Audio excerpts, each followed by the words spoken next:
Agamising day to all. This is Teacher Dan Rogayan and welcome to another episode of our Research Talks. Sa episode na ito ay pag-uusapan natin kung ano nga ba ang Digital Object Identifier or DOI. Marami sa inyo ang familiar na dito sapagkat nakikita natin itong mga DOI sa mga research articles at sa mga references natin. And some journals, some publishers are requiring us to prepare or to include the DOI of the article that we are citing in our scholarly paper. So pag-usapan muna natin, ano nga ba ito? Ang DOI, of course, is the Digital Object Identifier. At ito yung nagsisilbing permanent identification number ng isang digital object, gaya ng journal article or other publication online. At mas madali nating malulukit ang ating research article or journal article if we have the Digital Object Identifier. Secondly, it's a string of numbers, letters, and symbols. Gaya ng sinabi ko sa inyo, it's a unique identifier na binubuo ng mga simbolo, ng mga numbers, ng mga letters, and these are actually the locator of a certain journal article that we can include in our scholarly paper. And thirdly, it can be used to permanently identify an article or document and link to it on the web para clickable siya, mas mabilis nating malocate at mas mabilis nating ma-download. Kaya nga sinasabi that DOI can actually help us researchers, help us readers to easily locate a document sa isang reference and sa isang reference list or sa bawat reference entry na ini-include natin sa ating paper. So, ano nga bang example ng DOI? Kung makikita nyo dito, so this is actually an example of a reference entry. We have the author's surnames and initials. We have the journal article title, Development and Validation of Physical Science Workbook for Senior High School. We have the journal title, Science Education International, the volume number 30, issue number 4, and pages 84 to 90. And if you can see after the period in the page number, we include here the DOI of this particular reference entry or this particular reference journal article. And you can see here, HTTPS. So it's in the URL format. So ginagamit natin or ini-include natin ang DOI natin, which is formatted using URL format. Pero balikan natin, we have been using APA6 for the past years, and now we are being introduced to use the APA7. So anong kinaibahan ng DOI sa APA6 at DOI format sa APA7? So kung titingnan nyo itong ating presentation slide, you can see that in the APA6 edition, hindi required na naka-URL format siya.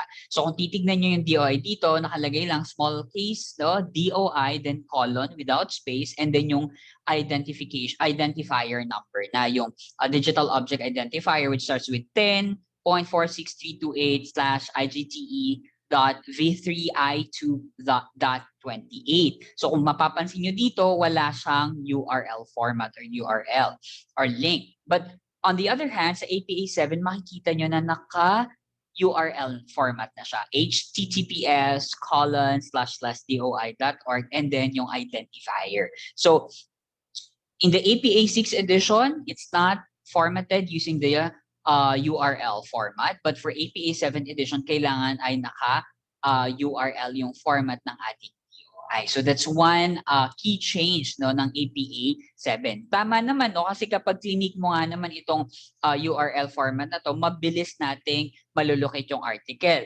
Compared sa APA6 na medyo broken pa to kasi kailangan mo pa talagang tignan doon sa search entry mo sa Google kung nasaan itong article na ito. Now, ang tanong ng marami, saan nga ba natin pwedeng makita ang DOI at paano natin malolocate or ma-identify whether a journal article has DOI or walang DOI. So kung titignan nyo, this is an example of a journal article. So this is the PDF copy. And kung titignan natin, andyan or makikita natin agad, it's an original article, andyan yung title, authors, abstract. Pero kung papansin nyo sa upper part, meron tayo ditong DOI na naka-indicate. At yan yung ilalagay natin once we cite this paper into to be included in our reference entry. So nakikita natin dyan yung URL format na. But not all journal article, okay, na naka-URL format na agad yung kanilang mga DOI. Some ginagamit pa rin yung APA6. So tayo na magfo-format nun.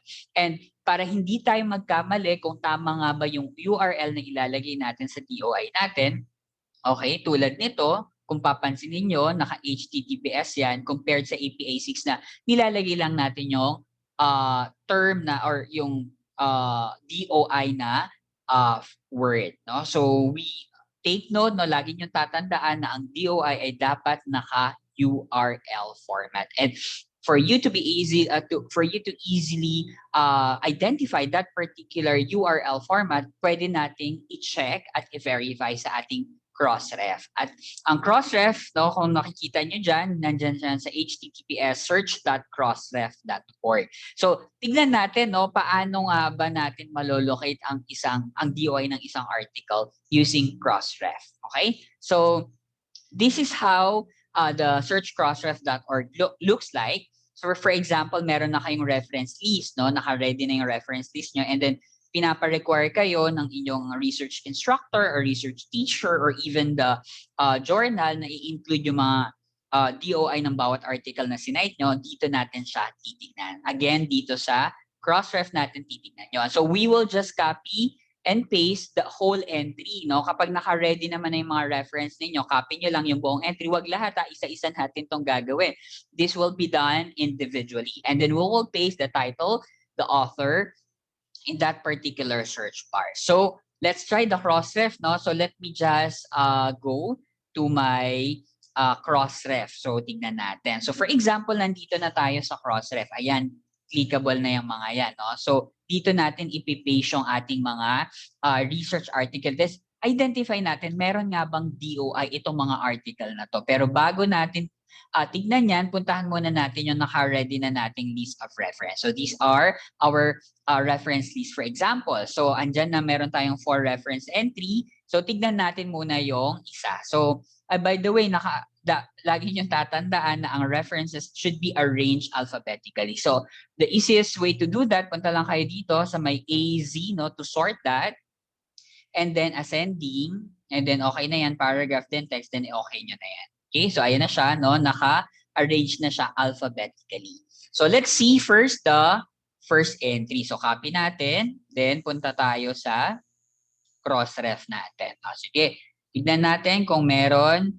Yan, so search natin kung meron yung article na yon. So usually nasa unang entry agad-agad yung research or reference entry. Makikita nyo agad yon. So meron, no? So because the title of our article is Enhancing, ayan siya, no? Enhancing Elementary Pupils' Conceptual Understanding on Matter. So meron, may DOI ito, ayan, no? So dito, yung part na yan, okay? Yung URL na yan, yan yung ika-copy natin at ilalagay natin sa ating Word file. So what you're gonna do is you just have to right-click, no? Right-click and then copy link address. And then after that, you go to your reference list and then ipipaste mo na siya. Ipipaste mo na siya doon. Ayan na siya, no? So, https. Okay lang na mag-kulay blue yan, no? Pwede, pero pag sinabi ng prof mo na, i-undo nyo na lang yung hyperlink. No? But of course, wala namang problema kung naka-tawag dito, naka-blue yung entry niyo. But of course, that's still based on the standards of your university. So, tignan natin yung pangalawa, copy natin ulit kung meron nga ba itong DOI. So, we go back to the Crossref and then paste lang natin yon. Okay, natandaan nyo yung title. Okay, yung title nito is, ayan, Exploring Perspective Teacher. So, dapat sa una pa lang dito, sa part na to dapat, nandyan na agad yung article. Pag wala dyan, or sa pangalawa, ibig sabihin walang DOI yung article. So, let's see kung may DOI itong article na second sa ating reference list. So, we'll see. Ayun, agad-agad, ayun, no? Exploring Perspective Teachers. Manalansan yung author, ayun siya. Edson Boy R. Manalansan. So, this is the article. So, tignan nyo din kung tama yung title at yung author. Kasi baka magkaiba dun sa hinanap nyo. Pag mali yung author dyan, punta ka sa pangalawa. Okay, pag wala talaga yon. So, because usually nasa una or pangalawa lang yung article na yan. So, we'll copy the URL format ng DOI niya. Then, we go to our reference list. So, ilalagay mo ulit space and then copy copy mo yung ano. So you put space and then you copy. And then wala na kayong ilalagay na period dito, don't put period. Kasi it could affect the URL of that particular article. Now we go to the third one. Sige, tingnan natin kung may URL yung ikatlo nating reference entry. Now we go back to the Crossref and then we try and search the third reference entry that we have in our references. Meron kayang DOI ito. Okay. The title of the study is Science Education Graduates of a State University. Okay. Ayan siya, no? So, gaya na sabi ko, anong title? Science Education Graduate. So, una, wala kang makitang science education. Pangalawa, wala. So, ibig sabihin, wala tayong DOI for our third article. So, we go back to our reference list.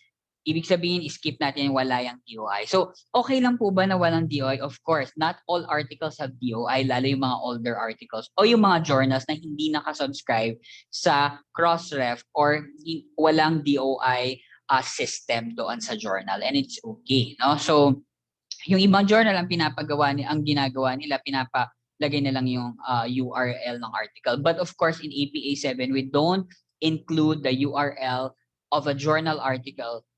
We only include the URL format of the DOI. Okay? Now, let's go to the last entry. Tignan natin. Okay? Punta tayo ulit sa Crossref. Ayan ulit. So, paste lang natin and then, ayan. So, medyo ano lang talaga, no? Medyo taxing lang ng konti. Pero of course, kailangan, no, pag ni-record tayo, isa-isahin lang din talaga natin. Okay? And good kung nasa PDF mismo ng inyong journal article, yun, walang problema. So, we have here the last article, Dilemmas Encountered by IT Students, State University, Central Luzon, Philippines. So, we copy the link and then we go back to our reference entry. And then we include the, ayan. So, ibig sabihin, ayan, buo na natin yung ating reference list. So, ayan na, no?